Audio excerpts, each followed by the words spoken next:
The overview we just went through was a great introduction, but some of us need to get into the details and science behind these charts to better understand them. And that's what I'm here to help you with. We will go in the same order with the same example, just with a bit more detail on how these charts are created and what they mean. Turn to the Style Insights graphs in your profile where you find these charts, adapted style and natural style. First, how the graphs are structured. The vertical axis is a percentage, 0 to 100. The 50% line, or energy line, is important for how we interpret these graphs.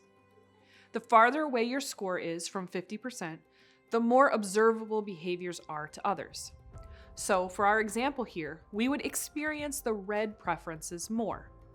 What if we took a look at a different person? A new example. This person is similar, with red and blue as the highest in their adapted style. But did you notice the absence of yellow? That is what we would observe first. This person is 44% away from the midpoint, which is pretty significant. To understand the behaviors of the whole person, we don't just look at the high red or the low yellow in our examples. We must look at all 4 colors and how they relate to the midpoint and each other. When you look at your profile, which of the preferences will be the most observable?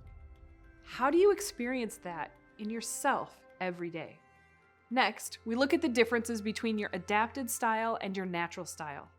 How much change do you experience moving from your natural to your adapted styles? We go back to our first example.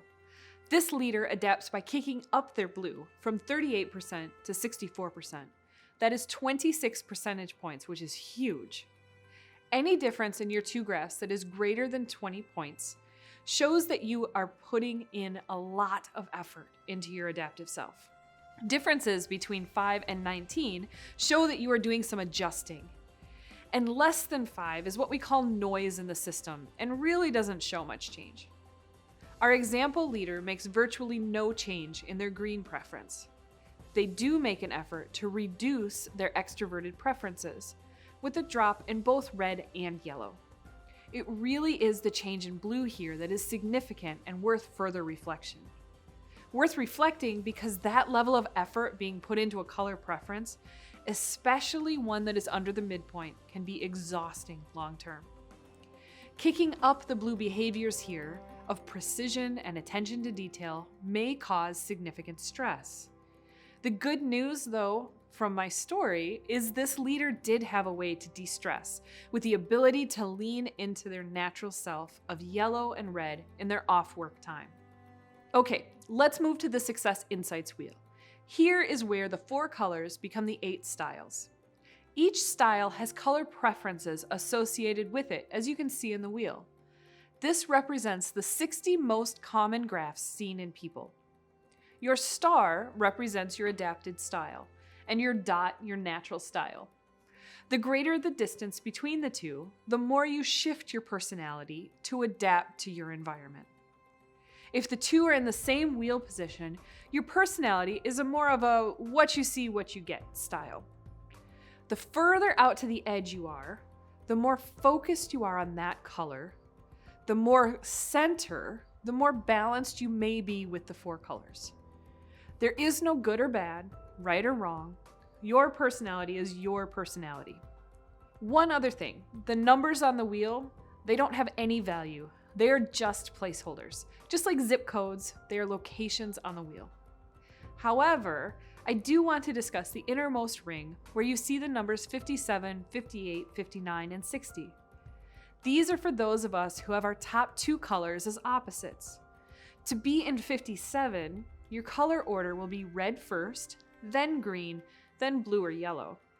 Now 60 is blue first, then yellow, then green or red.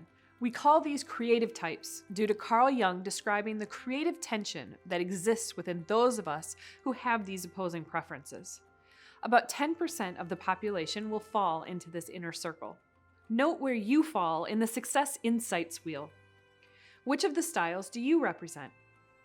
Now that you have learned a bit more about them, how do you see these behaviors in your life? The behavioral continuum is another way I find to be a bit clearer to show how your style shifts from your natural self to your adapted self. The colored bar shows your natural self on the continuum. The black star is your adapted self, and the arrow underneath, that's the effort you are putting in as you shift from one to the other. Here our example has the largest arrow as they move from pioneering to precise for work. Now that you have more detail, go back to your story. How do you show up in these charts and these graphs? This is your story, your style, the unique you.